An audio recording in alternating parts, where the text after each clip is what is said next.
Bonjour à tous et bienvenue sur Cash Immobilier Podcast. Dans ce podcast, nous allons tenter d'aborder autant d'aspects que possible des finances personnelles et de l'immobilier pour explorer le côté cash et le côté immobilier. D'où le nom du podcast Cash Immobilier Podcast. Cette semaine, je reçois Gaëtan Lalouette pour la deuxième fois. Vous pouvez le retrouver sur Instagram, Objectif Retraite Anticipée, et sur TikTok, uniquement son prénom et son nom, Gaëtan Lalouette. Vous pouvez écouter ou réécouter le premier épisode qu'on a enregistré ensemble, c'est l'épisode 6 qui s'intitule D'infirmier à rentier. Cette fois-ci, je l'ai sollicité pour qu'il nous parle d'un sujet précis. Il a eu le projet de rénover une maison pour faire de la location saisonnière, et ce qui m'a intéressé, c'est qu'il partage avec vous cette expérience. Bonne écoute.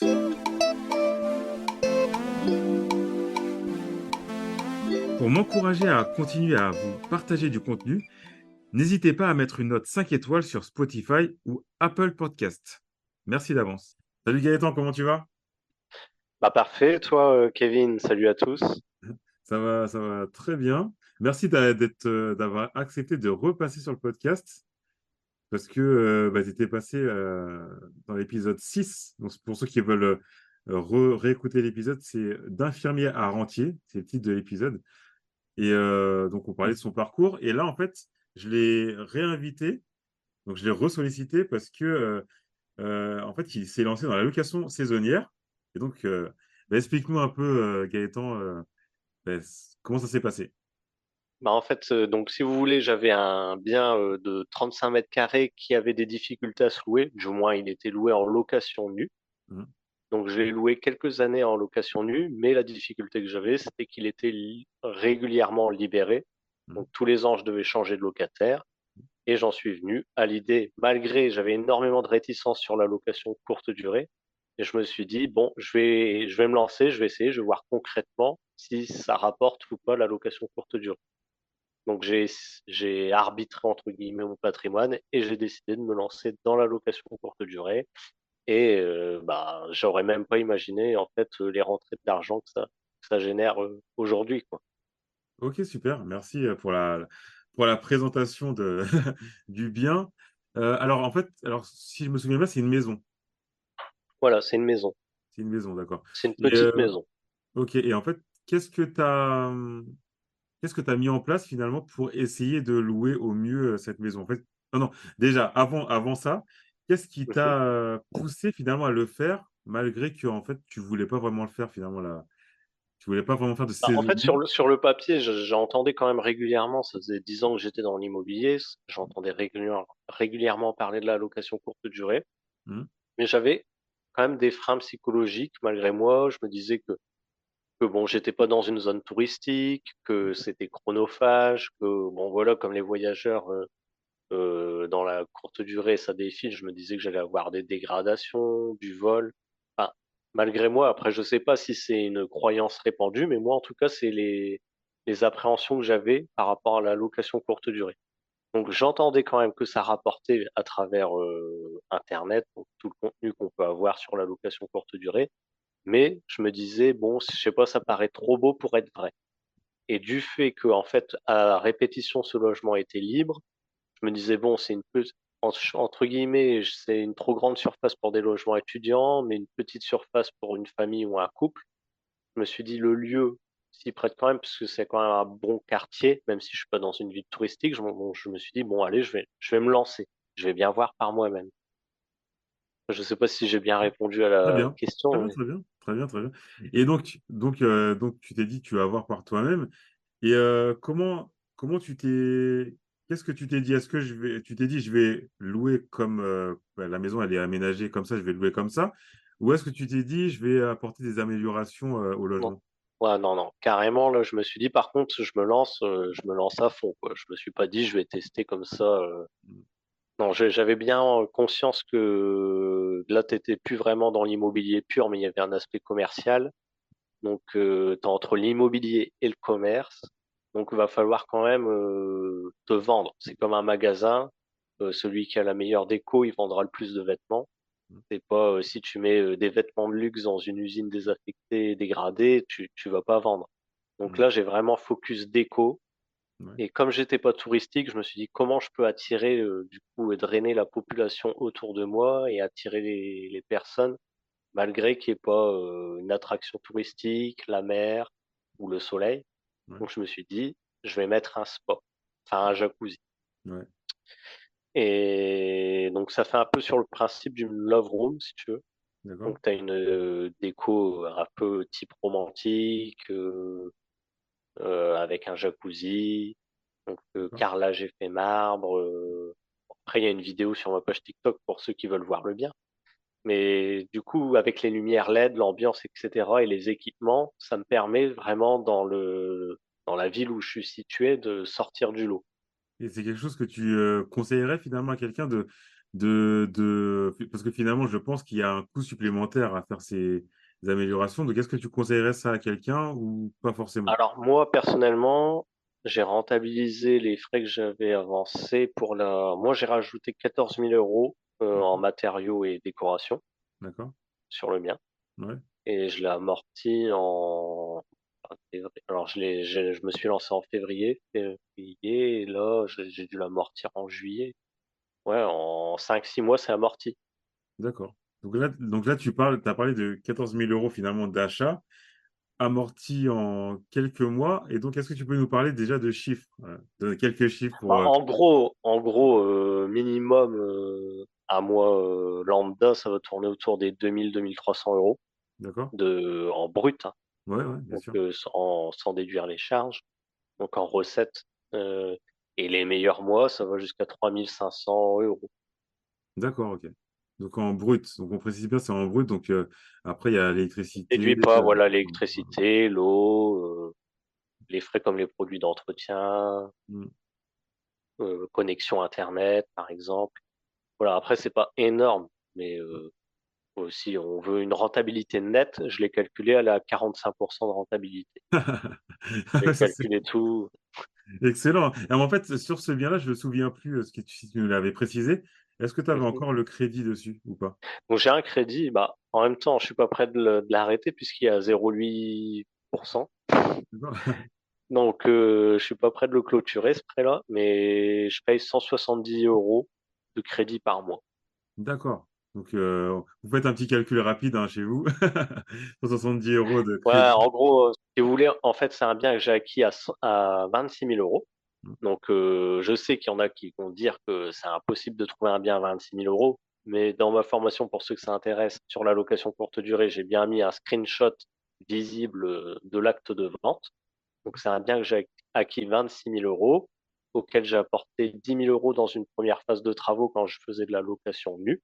Donc, placo, électricité, sans décoration, pour un logement brut. Et après, j'ai apporté une deuxième phase de travaux, décoration, équipement de 14 000 euros pour une enveloppe globale de 50 000 euros. Et quand je prends ma rentabilité nette, donc quand je prends les rentrées d'argent moins les charges, eau, électricité, produits d'entretien, crédit, etc., je suis à 45% de rentabilité nette. D'accord, super, super, super. Ah oui, ben ça c'est excellent. Et puis c'est vrai que c'est bien que tu mettes le doigt là-dessus sur le fait qu'il y a des biens qui sont relativement peu chers pour un bien immobilier, mais qui sont quand même rentables et qui sont, enfin, que les gens ben, vont louer finalement en location saisonnière. C'est pas que les biens qui coûtent très cher finalement. Non, parce qu'après, il y a des biens qu'on va acheter, il y a un problème. Mm. Je vais peut-être faire écho à l'épisode 6, mais en fait, vous allez acheter si vous voulez acheter un bien, entre guillemets, sans problème, que vous avez juste, entre guillemets, à mettre à la location. Forcément, vous ne ferez pas des rentabilités à 45%. Mm. Mais s'il y a un bien avec un problème X, ça peut être le locataire, ça peut être le voisinage, ça peut être les travaux à effectuer, Mm. vous allez résoudre le problème, Mm. et de là, vous allez faire un bien qui est peu cher et pas forcément intéressant sur le papier, une pépite. Donc en fait, le boulot de l'investisseur immobilier, ça va être de voir ce que les autres ne voient pas. C'est-à-dire que là où les gens vont voir une ruine, vous allez voir une opportunité pour vous enrichir. Mm. Exactement, exactement, super. Et donc on entend souvent, en tout cas moi personnellement, j'entends souvent parler de conciergerie parce que ça m'intéresse. Mais Mhm. toi, je sais que tu n'utilises pas de conciergerie. Donc, comment ça se Voilà. passe avec les clients? Donc, une de mes appréhensions, c'était l'aspect chronophage. Parce que je me suis dit, c'est pour passer tout mon temps à gérer le logement. Bon, c'est pas forcément intéressant. Mmh. Mais en fait, maintenant, je me suis rendu compte qu'avec l'évolution de la technologie, on peut tout gérer à distance quasiment. Ouais, La remise des clés, moi, c'est une boîte à clés connectée. Donc, elle est reliée à l'application Airbnb, Booking. d'accord. Donc, si tu veux, dès qu'il y a une réservation, le code est généré et envoyé avec un message prédéfini. OK. Je Donc, connaissais les pas. personnes, moi, j'ai même pas besoin d'aller sur l'application. Ils ont le code. Il est activé de telle heure à telle heure. Mmh. Dès que la période est terminée, le code se désactive. D'accord. Et j'ai même accès aux tentatives de connexion. Mmh. Tout est connecté à mon téléphone, en fait. Et D'accord, même, par exemple, tout ce qui est chauffage, etc., j'ai le contrôle de mon téléphone. Donc, si d'accord. quelqu'un, je vois qu'il met trop le chauffage trop fort, il le sait pas. Mais moi, je peux couper le chauffage, diminuer la température. Je peux contrôler toute la domotique à distance. D'accord. Et ça, tu l'as Par fait, exemple, j'ai mis une cheminée à vapeur électrique mmh, pour une ambiance romantique. mmh, Et ça consomme. Donc, par exemple, moi, de mon smartphone, j'ai mis des programmes. Par exemple, ils y ont accès de 18h à 23h. À 23h, ça se coupe. mmh, Ça se rallume le matin à 10h. mmh. Et je peux le couper aussi de mon téléphone si besoin. D'accord. Et la serrure connectée, t Mhm. comment tu l'as trouvée? En fait, où on peut le trouver pour les personnes qui, sont intéressées? Bah, alors, ce modèle-là, Pas entre trouvé. guillemets, je l'ai mis dans ma formation parce que forcément, c'est Oui, un bah, oui, modèle que j'ai eu forcément, oui. du mal à trouver. C'est vrai. C'est un modèle spécifique que j'ai eu un peu de mal à trouver. Mmh, Mais donc, c'est un modèle, en gros, je crois qu'il y a 200 euros. mmh, Alors, tu as différents modèles, hein. Tu as la serrure connectée à mettre directement dans la porte, mais si c'est pas possible, tu as aussi la boîte à clé mmh, connectée. mmh, Et donc, tu mets ta clé dans la boîte et c'est pareil, c'est le même système de code. Tu gères à distance avec ton téléphone. Tu peux mmh, couper les accès ou les autoriser.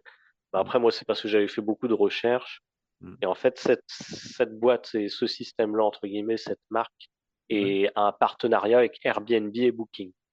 De D'accord, ce OK. fait, en fait, dès que les gens réservent sur Airbnb ou Booking, comme Mmh. c'est relié à l'application, l'application génère le texte d'accueil avec le D'accord. code. D'accord. Bonjour. Super. Par exemple, bonjour Kevin, merci d'avoir réservé dans notre logement. Voici le code d'accès qui vous permet l'accès de telle date à partir de telle heure jusqu'à telle heure. Merci de bien remettre les clés dans la boîte avant l'heure puisque vous n'aurez plus accès à cette dernière. D'accord. En fait, tu définis le message type Mmh. et ça sera le prénom du voyageur qui sera repris à chaque fois. D'accord, super. OK, OK, excellent. OK, excellent. Bah, si vous voulez plus d'infos, il faut aller sur sa formation. C'est ça sur TikTok. Voilà, ça c'est le OK, petit bonus. OK, bah, super. Et donc en fait, tu as pas trop de soucis avec le ménage? Ça tu t'en sors, Alors moi ça, personnellement, je le fais pas moi-même. mmh, Mais en fait, j'ai quelqu'un dans ma famille qui s'occupe du ménage, donc je le rémunère pour le ménage. d'accord. OK. Après voilà, c'est à vous de voir. Après, je pense qu'il y a des prestataires de ménage qu'on peut trouver pour ça. Mmh, En gros, moi, la difficulté et peut-être la chose que je ferais différemment pour un prochain logement Airbnb, c'est que le jacuzzi, c'est très chronophage au niveau de gestion de l'eau.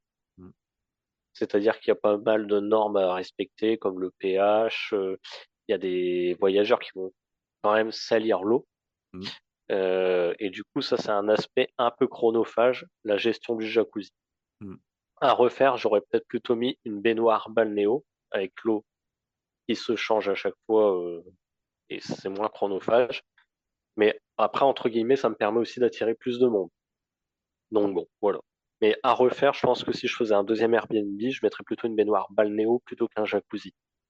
Exactement. Bah, c'est ce qu'on a fait nous, hein. On a mis une baignoire balnéo parce qu'on s'est dit justement la même chose et après c'est en se renseignant aussi, hein, c'est que le jacuzzi, il Mhm, y a l'eau qui reste, donc c'est comme un peu une piscine, donc il y a le pH et cetera. Là, mhm. où faut nettoyer l'eau et après on s'est dit que, ben, même pour la personne qui fait le ménage, c'est plus simple de vider, de tout nettoyer et de laisser comme ça, tu vois, qu'un Ouais, puis même jacuzzi. les voyageurs, ils vont vider la baignoire. En fait, c'est comme Ouais, une baignoire, ils vont la remplir. Par contre, ça va coûter plus cher en eau. bien sûr, Et ouais. voilà. Ouais. Après, Moi, le jacuzzi, ce qui est sympa aussi, c'est que je fais des réservations à l'heure la journée. Hmm. Donc Oui, j'ai des personnes qui vont venir, par exemple, ce week-end, j'ai des personnes qui ont réservé moi je fais des créneaux de 3 heures, hmm, donc 13 heures, 16 heures, hmm. et ils vont payer 100 euros les 3 heures. Donc D'accord. tu vas engranger en plus des réservations à la journée, Hmm. des nuits. D'accord. Et comment tu fais pour mettre des réservations de 3 heures? C'est toujours sur Airbnb ou tu as Non, alors un non, site internet? là, en fait j'ai un site internet que j'ai fait moi-même, Hmm. et après c'est le référencement, donc c'est les mots-clés pour apparaître bien sur Google. Ouais. C'est faire une page Google avec des mots-clés. Hmm. Par exemple, Spa est le nom de votre ville et Hmm. vous allez apparaître dans les résultats Google. Voilà, après, il faut faire le taf, il faut avoir des bons avis Hmm. euh, et être bien référencé, bien utiliser des mots-clés dans votre texte. Mais voilà, du coup, les voyageurs et l'office de tourisme. Ok. Ok. Et Par aussi. exemple, moi, l'office de tourisme, dans chaque ville, en général, vous avez une rubrique tourisme, hébergement et aussi activité. Et du coup, moi, si vous voulez, l'office de tourisme de ma ville m'a mis dans les activités. Donc, j'apparais au même titre que le bowling et le cinéma de la ville. Excellent. Donc, en fait, entre le bowling et le cinéma, il y a Spa Intel Hmm. et les gens, ils voient et ils appellent pour réserver. Exactement. Et il y a aussi une autre idée comme ça qu'on vous donne. On vous donne pas mal Ouais, d'informations. je suis généreux quand même, je Ah ouais, on est... trouve. ah ouais, ouais, parce que là, par exemple, ce qu'on peut faire aussi, ce que j'avais fait avec le premier logement qu'on avait en location saisonnière et ce que je vais faire pour ce qu'on est en train de rénover, c'est être sur Google Maps. Et c'est super puissant. Oui, bah voilà, c'est une page Google, en fait. Voilà, concrètement, c'est ça. Mm. Mais sur Google Euh, Maps directement, tu te mets sur Google Maps, c'est-à-dire que quelqu'un qui recherche sur Google Maps, peu importe, qui regarde la ville, Normalement, quand tu as une page va Google et que trouver. tu as l'adresse affiliée, tu apparais sur Google Maps. Oui, c'est vrai, c'est vrai, c'est vrai. Voilà. C'est vrai. Donc, mais ça, c'est archi puissant. Parce qu'il y a des Voilà, les gens pensent pas faire des milliers. pages Google pour leur logement courte durée. Il Hmm. faut Après, voilà, on va partir sur un autre aspect. Bon, avec moi, ce qui est compliqué, c'est que d'une idée en vient une autre. Ouais. C'est que vous n'allez pas louer un simple logement. Vous n'allez pas vous mettre en concurrence d'un hôtel. Le but, c'est pas de faire un hôtel, Hmm. c'est vraiment de vous démarquer des chaînes hôtelières et Hmm. c'est de vendre une expérience. Hmm. Donc, vous allez devoir franchement vendre. Par exemple, ça peut être même sur Airbnb maintenant, il y a deux modes de recherche. Vous avez le lieu et vous avez les expériences. Hmm. Vous pouvez très bien rechercher cabane dans les bois ou alors logement romantique et vous allez avoir toutes les cabanes dans les bois, même que ce soit au fin fond perdu, enfin, au fin fond de la France. Hmm. Et c'est là où c'est pertinent, c'est que le lieu ne joue plus vraiment son importance. C'est vraiment l'expérience que vous allez vendre. Donc moi, j'ai Exactement. choisi l'expérience de la Love Room, les couples, le dépaysement, mais ça peut être encore une toute autre expérience. Il y a des thématiques, par exemple, sur les Disney, Harry Potter, Hmm. la nature, cabane dans les bois. Hmm. Donc il y a plein de thématiques différentes et les gens sont friands de cette évasion. Parce qu'ils n'ont pas envie forcément de partir loin pour être dépaysés. Par contre, partir à 1 heure de chez eux, peut-être que s'ils ont des enfants, ils veulent un univers Marvel, Disney. Hmm. Et avec un logement atypique décoré sur la thématique de Disney, ça va les intéresser. Ils vont peut-être payer 200 euros la nuit Hmm. et vous ne serez pas avec un prix d'achat pour vous qui ne sera pas forcément élevé au mètre carré puisque vous n'allez pas être dans une grande ville. Exactement. Exactement. Merci pour tous ces conseils pertinents. Et je pense que ça va aider un certain nombre de personnes finalement à se. En tout cas, si elles ont eu peur de se lancer dans la location saisonnière, à s'y lancer. Et alors, qu'est-ce que tu dirais à quelqu'un qui voudrait se lancer justement dans la location saisonnière et qui a peur de se lancer et qui dit, bah, en fait, est-ce que tu peux me donner un conseil? Parce que moi, j'aimerais bien me lancer, mais je sais pas comment faire finalement. Bah, alors, moi, je pense que la location saisonnière, ça s'adresse pas à tout le monde. Hmm. Alors, il y en a, ils vont vouloir construire plutôt un patrimoine immobilier. Là, je leur déconseillerais la courte durée. Et il y en a, ils vont vouloir vraiment du cash flow et tout de suite pouvoir vivre de l'immobilier. Et là, ça, par contre, ça va être intéressant pour eux. Ouais. Parce que moi, alors, je me suis lancé dans l'immobilier, j'ai réussi à en vivre, mais j'ai mis quand même quelques années et j'ai dû bosser comme un acharné. Et là, un peu par hasard, je me suis retrouvé à développer des revenus conséquents. Par exemple, là, cet été, juillet-août, j'ai fait 2 mois. En 2 mois, j'ai fait un revenu annuel d'un logement classique. Ouais. Et par exemple, là, ce week-end, j'ai généré autant d'argent que je le fais en un mois. Ouais. C'est vraiment des revenus conséquents. Donc, ça Mm. va vraiment, je pense, s'orienter vers un profil de personnes qui en ont marre de leur boulot, Mm. qui veulent vivre autrement. Mm. Et l'immobilier, si ça lie à la fois trouve l'actif tangible qu'est l'immobilier, donc la valeur de la pierre, et à la fois le commerce.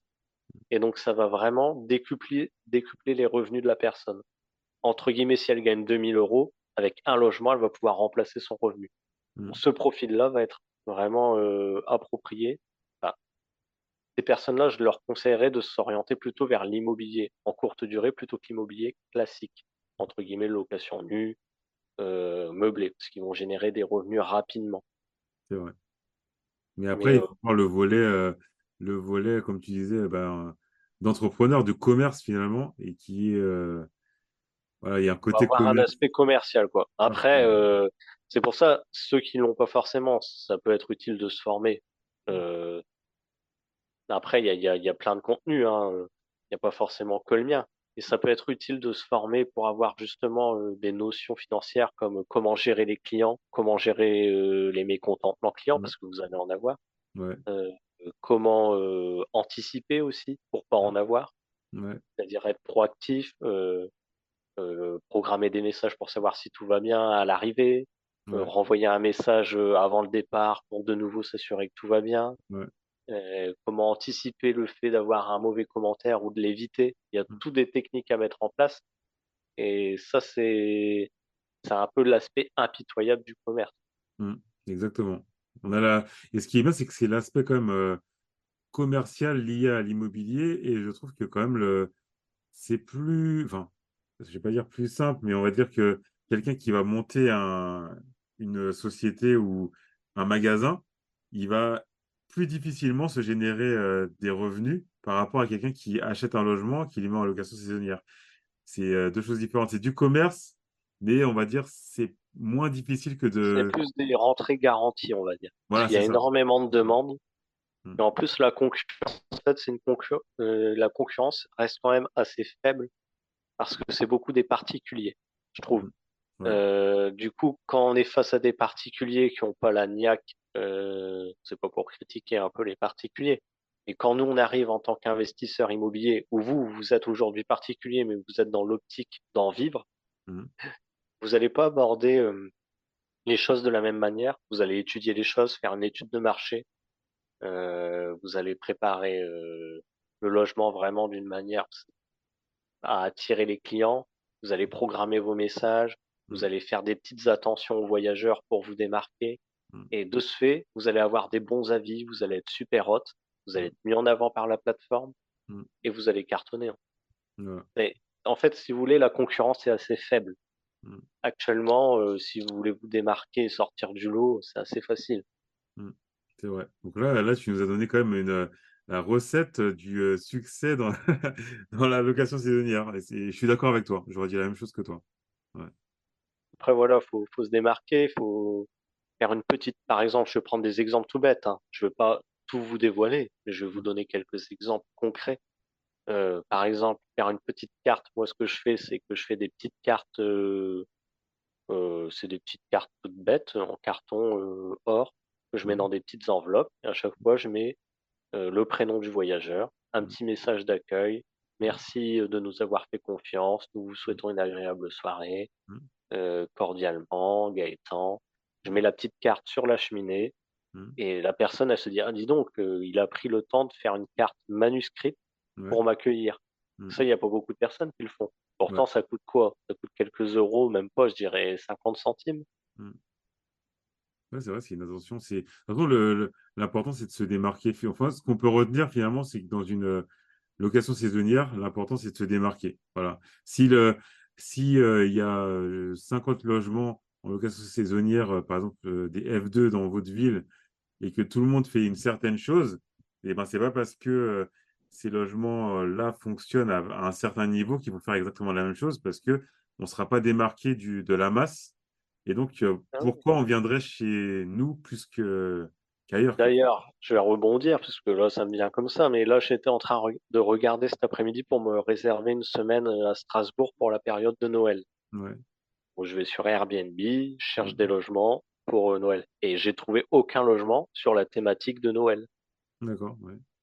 Et c'est un truc tout bête, mais après, c'est pas forcément mettre des sapins de Noël partout. Je veux dire, une petite thématique ou des petites notes, parce que Strasbourg, c'est quand même la ville de référence pour tout ce qui est Noël et Le cette fameux période-là. marché, ouais. Mmh. Et donc, je pense que quelqu'un qui aurait une thématique un peu plus axée Noël ou fête, etc., pourrait vraiment se démarquer sur Strasbourg avec un logement en Airbnb. Mmh. Exactement. C'est vrai que c'est, pas mal de choses. En fait, c'est de la réflexion, comme tu dis, c'est faut réfléchir, faut faire, faut étudier le marché et puis après, à ce moment-là, il faut se lancer quand on voit que on va pas dire que Ouais, tout est faut faire une aligné parce étude de que jamais, marché, il faut bien calculer. voilà. Non, mais après, on peut amener des corrections au fur et à mesure. Mmh, Mais on peut déjà quand même au préalable faire une bonne étude de marché. mmh, Dans les grandes lignes, c'est regarder combien on va louer au mètre carré, mmh, enfin au mètre carré à la nuit plutôt, ouais, et combien à la base coûte le projet. En sachant que quand on se lance en location courte durée, je conseille quand même à la base de calculer une rentabilité sur de la location classique. C'est-à-dire que moi, je ne vais pas me lancer dans la location courte durée, même pour des projets à venir, mmh, prendre une rentabilité en location courte durée. Je vais d'abord prendre une rentabilité en location classique. mmh, On ne sait jamais, changement de législation ou couac, ouais, ouais, je veux être sûr d'être rentable en location traditionnelle. exactement, exactement.